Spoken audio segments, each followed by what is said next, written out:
우리가 초유의 감염병입니다. 아마 여기 태어나신 분들, 여기 계신 분들 중에서 이와 같은 감염병을 2번 경험하신 분은 없을 겁니다. 아마 인류 역사로 보더라도 1918년에 있었던 스페인 독감 이후에 코로나가 처음이니까 모두가 다 처음으로 겪는 이제 감염병 대재난입니다. 이 재난에서 지금 저희들이 굉장히 힘들어들 합니다. 고통스러운 시간을 보냈습니다.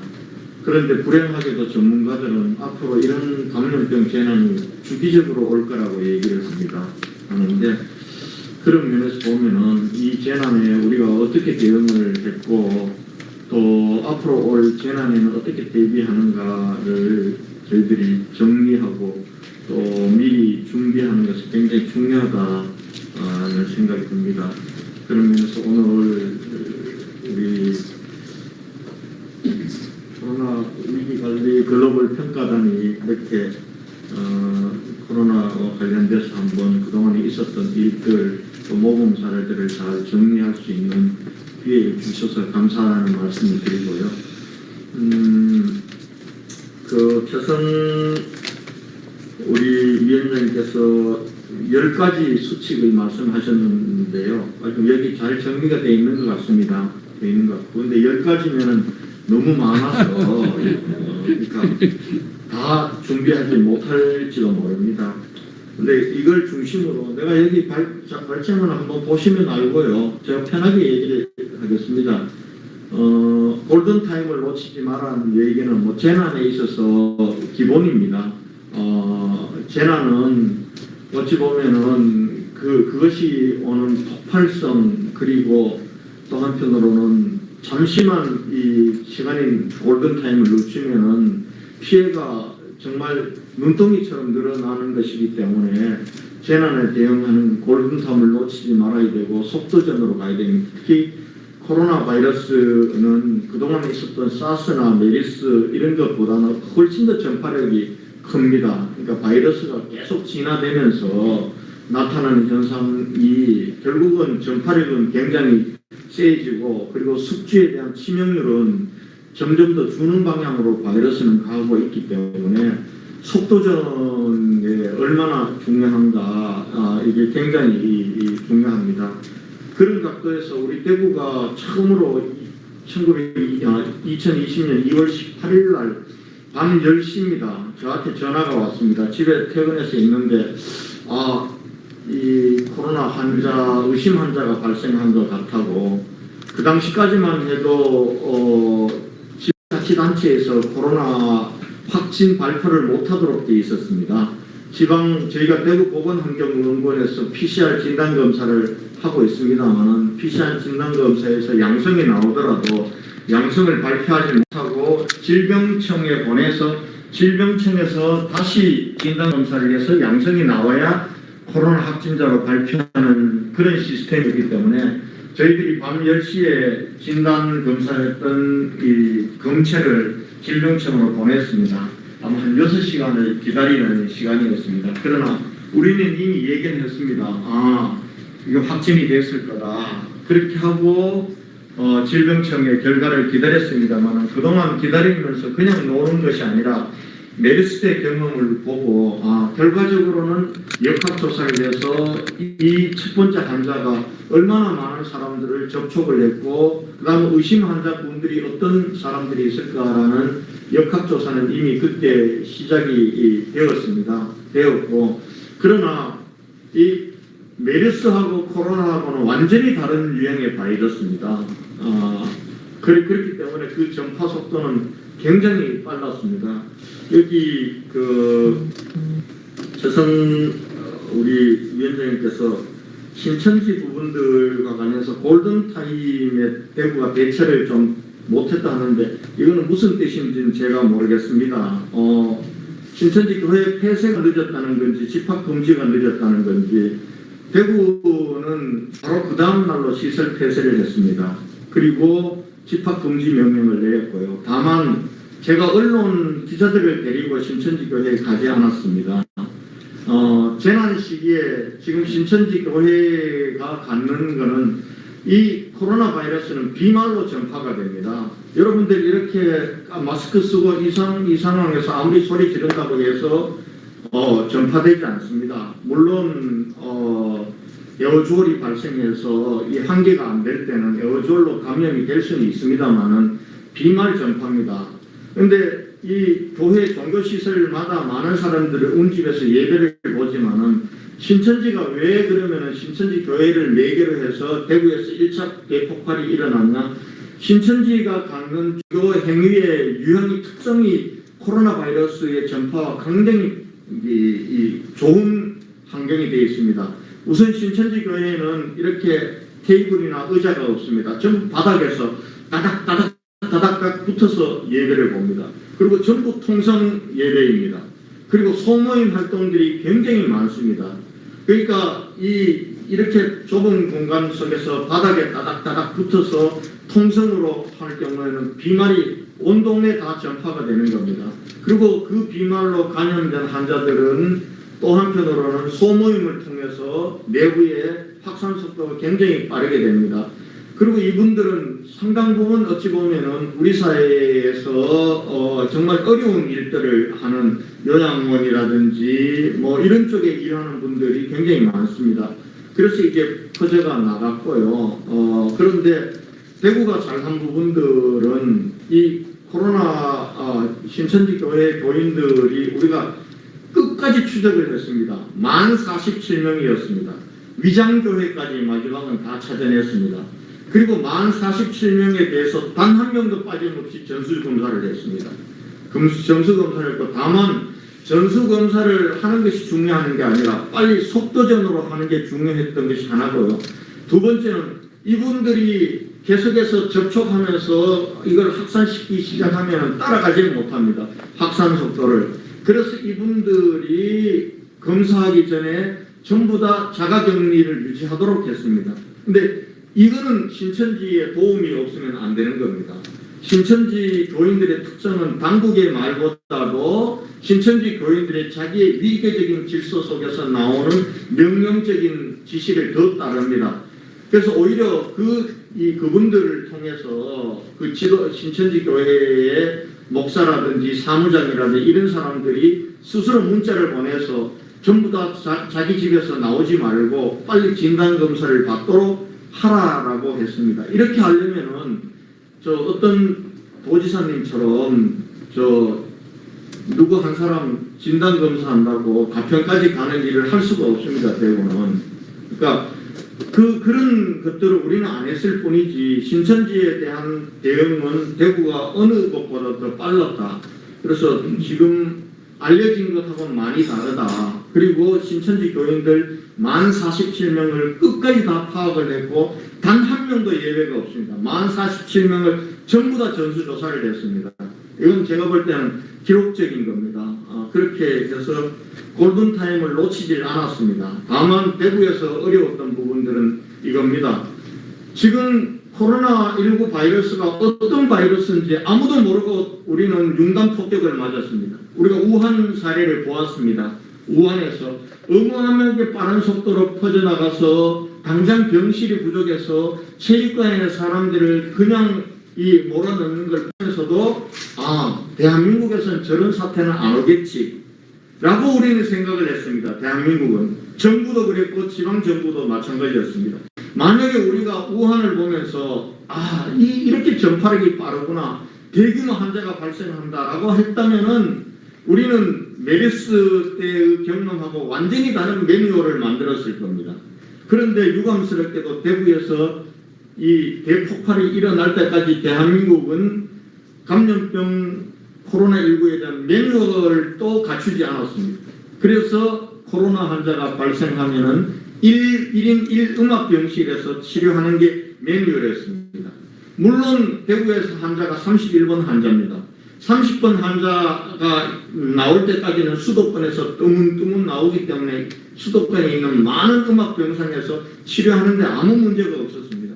그런데 대구에서는 2월 18일 날 한 명, 그 다음날 10명 발생하고, 그 다음날은 28명 발생하고, 그 다음은 70명 발생하고, 그 다음날은 148명 기하급수적으로 늘어났습니다. 2월 29일 열하루째 되는 날은 대구에서는 하루에 환자가 741명이 발생했습니다. 유감스럽게도 대구에서 준비하고 있는 음악 병상 많이 준비한다고는 했지만 20개밖에 되지 않았습니다. 우리 병상은 이틀 만에 동이 났습니다. 그런데 그 당시까지만 해도 대한민국의 코로나 바이러스를 대응하는 매뉴얼은 1인 1음악 병상이었습니다. 그런데 우리 의료진들이 놀라웠습니다. 여기 보니까 5번째 현장 전문가가 중요하다라고 했습니다. 대구에서 코로나 바이러스와 관련된 이 선제적인 여러 가지 기법들이 있었다면 이거는 대구 의사들, 대구 전문가들의 얘기입니다. 저는 제가 2월 18일 날 10시 반에 시청으로 들어왔습니다. 밤 10시 반에. 그리고는 집에를 가지를 않았습니다. 한 60일간을 시청 내가 야전 침대 깔아놓고 거기서 숙식을 하면서 했습니다. 그런데 제가 의학자가 아닙니다. 저는 코로나 바이러스에 대해서 모르는 사람들입니다. 모르는 사람이 방역의 책임자입니다. 제가 할 수가 없는 겁니다. 그때부터 우리 감염병 전문가 의료계에서 저하고 거의 숙식을 같이 하다 하면서 옆에 붙어 있었습니다. 제가 만약에 대구시가 조금 이 방역과 관련해서 모범적으로 했다고 한다면 현장 전문가 말을 잘 들은 겁니다. 저는 현장 전문가들 얘기를 듣고 시키는 대로 했습니다. 우선 전부 다 1인 음악병실로 입원을 시켰습니다. 그런데 보니까 환자들의 절반은 아무렇지도 않습니다. 증상도 없습니다. 그런데 그 증상도 없고 환자도 아닌 사람을 1인 1음악병실에 그렇게 입원을 시키는 이 비효율, 그래서 이 코로나 바이러스는 모든 사람이 1인 1음악병실로 갈 필요가 없다. 그렇게 방어할 수가 없다. 빨리 일반 병실의 환자들을 격리 치료하는 쪽으로 매뉴얼을 바꿔야 된다. 그래서 3일 만에 우리 의사들의 건의를 받아서 대구시가 질병관리본부에 건의를 했습니다. 1인 1음악병실로는 이건 커버가 안 됩니다. 일반 병실에서도 코로나 환자를 치료할 수 있도록 그렇게 바꿉시다. 그래서 바꿔진 게 코로나19 바이러스 치료의 매뉴얼이 바꿔진 겁니다. 그 다음에 병상을 환자가 폭발적으로 늘어나니까 코로나 환자는 여러분 아시겠지만 단 한 명의 환자를 입원시키기 위해서도 병원 전체를 비우거나 아니면 건물 하나를 비우거나 아니면은 환기 시설이 완전히 차단되어 있는 한 층을 비워야 됩니다. 지금은 오미크론 환자는 이제는 일반 환자와 오미크론 환자가 같은 층에 병실 바로 옆방에도 이렇게 치료를 받을 수 있도록 지침이 바뀌었지만은 당시에 이 바이러스 부분과 관련해서는 굉장히 치명률이 높은 바이러스였기 때문에 그렇게 할 수밖에 없는 이 상황이었습니다. 그런데 병실을 늘릴 수가 없는 겁니다. 그리고 환자 유형에 따라서는 무증상자도 있고 경증 환자도 있고 중증으로 가는 환자 유형별로 이렇게 치료 체계를 갖지 않으면 안 되었습니다. 이런 상황에서 의료진들, 대구의 의료진들이 고안해낸 것이 생활치료센터였습니다.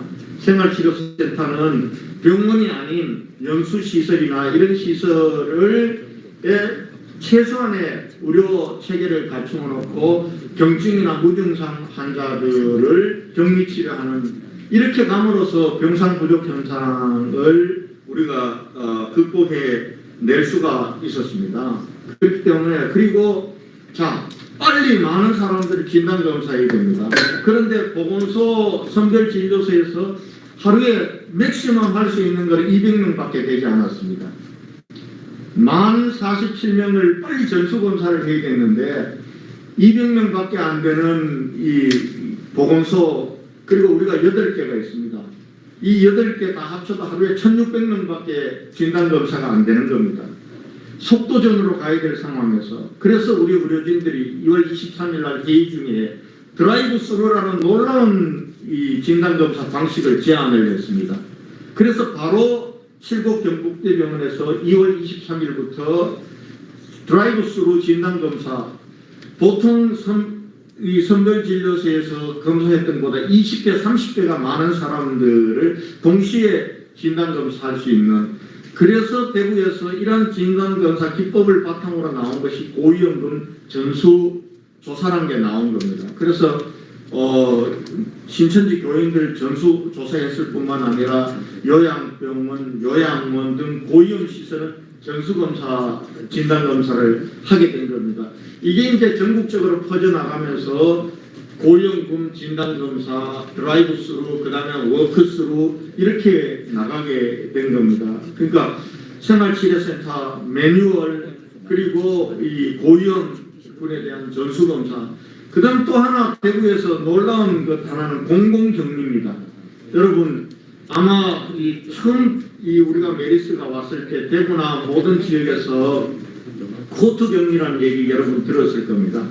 이 코트 격리는 이런 겁니다. 요양병원에서 환자가 생기면은 이 환자들을 빼내서 다른 병원으로 가거나 의심 환자들을 전부 다를 분리하는 게 아니라 그 통째로 안에 넣고 이렇게 치료할 사람은 치료하고 또 이 관찰할 사람은 관찰하는 건데, 이렇게 가면은 그 병원에 있는 환자들이 대부분 다 감염돼야 끝납니다. 그리고 여기 있는 환자들은 전부 고위험군이기 때문에 어마어마한 치명률이 올라가는 겁니다. 그래서 대구에서는 요양병원에 환자들이 발생을 하면은 요양병원에서 역학조사를 해서 확진 환자들은 확진 환자 치료병원으로 보내고, 그리고 확진은 되지 않았지만 밀접 접촉자로 분류된 환자들은 대구 시립의료원에 있는 공공격리 병상에서 1명 내지 2명으로 전부 다 해서 관찰을 했습니다. 이렇게 하면서 우리 대구는 1차에 있었던 그런 이 치명률을 확 줄이면서 델타 변이 바이러스가 유행했던 작년도 같은 경우는 요양병원에서 환자가 발생하더라도 그것이 대규모 사망으로 넘어가지 않도록 하는 부분들, 이런 부분들이 이제 대구에서 고안된 방식입니다. 결국은 이거는 누가 했냐? 현장 전문가들이 한 겁니다. 현장 전문가들 중심으로 방역을 하지 않으면은, 저는 우리 대한민국이 잘했지만 몇 가지 아쉬운 부분들이 있습니다. 현장 전문가들 말 듣지 않은 방역이 여러 번 있었습니다. 어찌 보면은 보건복지부나 질병청에 있는 관료 중심의 의사결정 부분들 때문에 상당 부분 방역에 어려운 부분들도 있었다. 그래서 현장 전문가들, 그 다음에 보니까 우리 위원장께서 분권화된 의사결정을 하게 된다. 지금 코로나 상황은 이게 확산성이 강하기 때문에 이 행정부에게 경계는 없습니다. 그러나 이게 전파의 속도와 그리고 전파의 유형은 지역마다 다 다릅니다. 왜냐하면은 어찌 보면은 경상북도 울진군이라든지 경상북도 영양군 같은 경우는 한 6개월 동안 환자 한 명도 발생 안 한 경우도 있습니다. 그게 이제 지리적으로 이 산이나 지리적인 것들이 이 통제를 해주기 때문에 그렇습니다. 거기하고 서울이라든지 대구와 대도시권처럼 우리는 똑같은 방역을 가지고 왔습니다. 그러니까 얼마나 고통스럽습니까? 모든 국민들이 코로나 때문에 죽으니 굶어 죽는 거나 똑같아, 이런 얘기 나오지 않았습니까? 그래서 이거는 지역마다 다른 겁니다. 감염병에 대한 대응 방식은. 그래서 결정이 분권화되어야 됩니다. 대구에서 분권화된 결정, 사실은 중앙정부가 했던 것들을 어기면서 대구가 먼저 했던 게 뭐냐 하면은 마스크 쓰기 의무합니다. 우리가 초기에 코로나가 대구에서 뻥 터졌습니다. 2월 18일 날 1명 발생했습니다. 그리고 그 다음날 10명, 그 다음날 28명, 그 다음날 50명, 그 다음날 141명 이렇게 가면서 2월 29일 날 741명이 정점입니다. 그리고 이렇게 해서 다시 0을 만드는데 여러분 며칠 걸렸는지 아십니까? 4월 11일 53일 만에 피크를 찍고 0을 만들었습니다. 이건 기적입니다. 감염병 사상에서 대유행 속에서 픽 정점을 찍고 다시 제로로 만드는데 53일간 걸렸다는 것은 이거는 기적적인 겁니다. 이 기적을 만들어내는 것은 누구냐 하면 대구 시민들입니다. 이게 방역 당국이 잘해서가 아니에요. 대구 시민들은 공포와 두려움이죠. 이 코로나라는 것은 누구에게나 공포와 두려움입니다. 처음에는. 그런데 공포와 두려움에 어떻게 대응하느냐가 그 도시의 품격이고 그 시민들의 품격으로 생각합니다. 대구는 놀라웠습니다.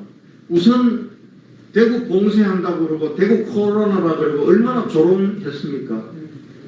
저를 신천지 교인으로 몰아가는 것도 있었습니다. 그러나 동요하지 않았습니다. 우선 사재기하지 않았습니다. 서로 나누었습니다. 그 다음에 탈대구 하지 않았습니다. 대구 봉쇄한다 그러고 이렇게 하는 상황 속에서도 대구 시민들 대구 떠나서 대구를 뿔뿔이 흩어지지 않았습니다. 유럽이나 미국 보십시오. 뭐 탈해가지고 전국적으로 퍼져나갔잖아요. 대구 시민들은 대구 안에서 지켰습니다. 그리고 모두 다 문을 닫았습니다. 가게 88%가 문을 닫았습니다. 이 어려운 상황 속에서도 그렇게 하면서 바이러스가 전파되는 걸 대구 시민들이 스스로 봉쇄하면서 통제했고 그 사이에 대구의 방역당국은 전수조사를 들어간 겁니다. 이렇게 해서 만들어진 것이 53일간의 기적이었습니다. 그렇게 해서 대구가 좀 안정화되니까 대한민국 방역이 성공한 것처럼 보였습니다. 그리고 생활방역으로 넘어갔습니다. 여러분 기억나세요? 5월 달에. 근데 제가 우리 대구는 깜짝 놀랐습니다. 생활방역의 수칙이 정부에서 발표하는데 마스크 쓰기가 없었습니다. 마스크가 최고의 백신입니다.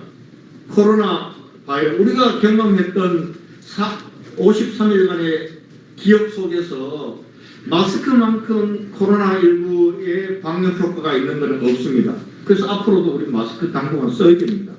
그런데 정부의 방역 수칙 발표하는데 마스크 쓰기가 없었습니다. 부칙조항으로 들어가 있었습니다. 야, 이거 큰일 났다. 그래서 우리 대구에서 전문가들하고 모여서 결정한 게 마스크 쓰기를 우리를 강하게 하자. 그래서 지하철과 공공시설에 마스크 쓰기 의무화를 5월 5일 날 발표를 했습니다. 난리 났습니다. 대구 시민들도 막 우리 시청으로 항의 오고 제가 엄청나게 항의를 받았습니다. 동네 갔던 시의원들이 무슨 마스크 쓰게 하냐고 마스크 안 쓰면 벌금 매기냐고 항의 많이 받았습니다. 어떤 패널에 이 토론자는 나와서 대구 시장이 너무 과했다고 저렇게 할 필요 없는데 라고 했습니다. 그러나 며칠 후에 이태원이 터졌습니다. 마스크 쓰기는 서울을 비롯해서 전국적으로 다 따라했고 그 다음에 우리 중앙재난대책본부의 방침으로 공공장소와 이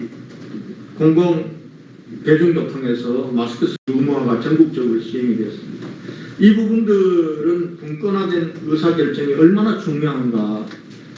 분권화된 의사결정 중에 대구가 터무니없이 당한 게 있습니다. 백신 사기 사건이라는 걸 당했습니다. 백신 사기 사건도 없었고 사기 가짜 백신도 없었습니다. 여러분 생각해 보십시오. 우리가 그동안 사회적 거리로 고통스럽게 우리가 방역을 해왔습니다. 그게 D 방역이든 K 방역이든 대한민국이 사회적 거리로 잘했습니다. 방역 당국이 잘한 것이 아니라 대한민국 국민들이 놀라웠던 겁니다. 정부의 고통스럽지만 방역 당국이 얘기했던 것을 우리는 따랐습니다. 모이지 말라면 모이지 말았고 우리가 떨어져 앉으라고 하면 떨어져 앉았고 그렇게 해왔습니다. 그게 K 방역이었습니다. 그런데 이렇게 사회적 거리두기로 오래 할 수가 없습니다. 그러면 결국은 과학이 해결해 줘야 되는 겁니다. 백신이 해결해 줘야 되는 거고 치료제가 해결해 줘야 되는 겁니다. 백신 방역에 있어서 대한민국은 늦었습니다. 솔직히 늦었습니다. 백신 안 구한 겁니다. 처음에 못 구한 겁니다. 그러니까 여러분 백신 주입하다가 작년 4월 달에 지금 3주간 백신 중단되었습니다. 백신이 없어서. 그때 대구 의료계에서 야 우리라도 나서서 백신을 한번 구해보자 라고 한 겁니다. 그리고 어떤 수입선을 독일에 있는 수입선을 찾았습니다. 그걸 그대로 보건복지부에 전달했을 뿐입니다. 그런데 이게 언론에 리크가 되면서 그 다음부터는 가짜 백신 사기 사건으로 둔갑이 되어서 혹독하게 당했습니다. 저와 대구 의료계가. 그러나 가짜 백신도 없었고 그리고 사기도 없었습니다. 다만 이걸 보면서 이거 백신을 정부가 독점하고 있습니다. 백신 구매와 관련된 부분들. 저는 백신을 구매를 독점하는 건 중앙정부가 하는 것은 일리가 있다고 생각합니다. 막대한 비용이 들기 때문에. 그리고 이 비용과 관련된 협상을 단일 창구가 중요하다고 생각합니다. 그러나 백신을 구하기 위한 노력은 전방위적으로 진행이 되었어야 된다고 생각합니다. 그렇지 않고 이것마저도 정부가 독점하면서 우리가 백신 방역은 솔직히 말하면서 늦었고 실패한 겁니다. 그래서 엄청난 고통을 겪었습니다. 이 부분들도 분권하던 의사결정이 되지 않았기 때문에 일어났던 현상 중에 하나라고 생각을 합니다. 자, 이제 마치겠습니다. 우선 대구에서는 우선 시민정신이 놀라웠습니다. 대구의 시민정신이 놀라웠습니다. 그리고 전문가들이 정말 지혜를 발휘했습니다. 그리고 이 전문가들 의료계와 대구시가 민간협업이 잘 되었습니다. 대구는 메디시티 협의회라는 게 있습니다. 대구시와 그리고 각 의료단체들이 이미 10년 전부터 메디시티 협의회라는 걸로 한 몸으로 그동안 대구 의료를 대구 미래산업으로 대구의 시민의 건강의 보호로 만들어가자는 이런 오랜 협업의 관행이 있었기 때문에 이분들 병상 같은 경우도 마찬가지입니다. 병상을 지금 대구 같은 경우는 제가 이 병원장님들이나 이렇게 모아서 큰 틀에서 회의만 하면 그 다음에 메디시티 협의회 주관으로 매주 한 번씩 대형 병원들 그 다음에 의사회, 간호사회, 임원들이 모여서 매주 회의를 합니다. 한 번도 거르지 않고 책임 보직자 회의를 통해서 자 그러면 이번엔 중환자 병상을 몇 개를 늘리자 어디가 몇 개를 담당하자 이렇게 정해줍니다. 그래서 우리가 초기에는 폭발적으로 늘어날 때 병상이 부족했던 2022년 2월, 3월, 4월 아픔이 있었지만 그 이후에는 대구에는 병상이 부족한 적이 한 번도 없고 오히려 수도권에 병상이 부족했을 때 전부 경기도 환자들 다 대구에 와서 치료를 했습니다. 지금도 대구 병원에는 경남 환자들, 경북 환자들, 울산 환자들을 지금 치료를 해주고 있습니다. 이렇게 할 수 있었던 것은 민간 거버넌스가 잘 되어 있기 때문에 이것이 가능한 것입니다. 세 번째 대구 방역의 특징은 이 시민 참여 방역입니다. 대구는 처음에 이 코로나를 겪을 때, 이건 이 코로나와 관련된 감염병 대응은 관이 할 수 있는 게 없다. 관이 할 수 있는 건 20%, 나머지는 80%는 시민이 해야 되는 겁니다. 그래서 시민들에게 정보를 공유해야 됩니다. 그리고 시민들에게 어떻게 대응해야 된다라는 행동 요령을 해야 됩니다. 시민 스스로가 방역의 주체로 나서야 됩니다. 그렇게 해서 만든 것이 2020년 4월 21일 날 만든 것이 코로나19 국복 범시민대책위원회를 만들었습니다. 각계각층 대표들 204명 그리고 그 대표 밑에 실무위원회를 뒀습니다. 그렇게 해서 시민들이 스스로 토론하고 스스로 정보를 공유하고 이 코로나19 범시민대책위원회는 지난주에 49차 회의를 마지막으로 영상회의를 마쳤습니다. 아마 6월 달에 50차 회의는 한번 쫑파티 회의를 하려고 합니다. 결과적으로 시민 참여 방역이 승리하는 역사입니다. 그런 이것이 대구의 특징입니다. 그래서 이걸 겪으면서 느꼈던 게 공공의료체계 빨리 확충을 해야 됩니다. 저희 대구에는 시립병원이 하나밖에 없습니다. 시립병원 코로나 발생하면서부터 코로나 전담병원으로 바꿨습니다. 코로나 전담병원. 지금도 시립병원의 448병상 중에서 한 100여 병상은 아주 이거는 어쩔 수 없이 취약계층을 위해서 남겨둬야 됩니다. 예를 들면 호스피스 병동, 정신병동 이걸 위한 100여 병상 전부 코로나 전담병원으로 활용하고 있습니다. 근데 이것만 가지고 되지는 않습니다.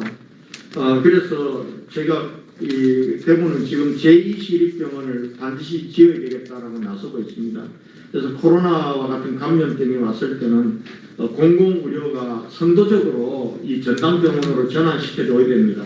그런데 이렇게 전담병원으로 전환시키면 공공병원은 취약계층에 대한 의료 서비스가 전달이 안 되는 겁니다. 그래서 지방별로 이 공공의료원 확충해야 됩니다. 그래서 지금 공공의료원 시립병원 하나 짓는데 한 3, 4천억 정도가 듭니다. 한 500개대 정도를 만들려면. 근데 정부에서 지금 지원해 주는 건 맥시멈 500억밖에 지원을 안 해줍니다. 저는 윤석열 정부에서 이거 적어도 5대5 아니면은 정부가 지어줘야 됩니다. 이렇게 해서 지방마다 지방 공공의료 체계를 확충해야 됩니다. 두 번째, 그것만 가지고 되지 않습니다. 왜냐하면 어마어마하게 발생합니다. 뭐 500병상 가지고 공공병상이 있다고 되는 건 아니거든요. 대구가 코로나 터졌을 때 제일 먼저 시립병원이 전담병원으로 전환했고 그 다음에 계대 동산병원이 병원 전체를 비웠습니다. 비우고 전담병원을 만들었습니다. 대구에 있는 영남대병원, 가톨릭대병원, 파티마병원 모든 병원들이 건물 하나씩을 비웠습니다. 비워서 코로나 병원 전담병상을 만들어줬습니다. 그렇게 했기 때문에 민간이 나서줬기 때문에 되는 겁니다. 근데 민간이 나서려면은 나설 수 있는 지원과 여건을 만들어줘야 됩니다. 급할 때는 민간병원 보고 무슨 뭐 행정명령 내려가지고 병실 몇 개 만들어라 이렇게 한다고 되는 게 아닙니다.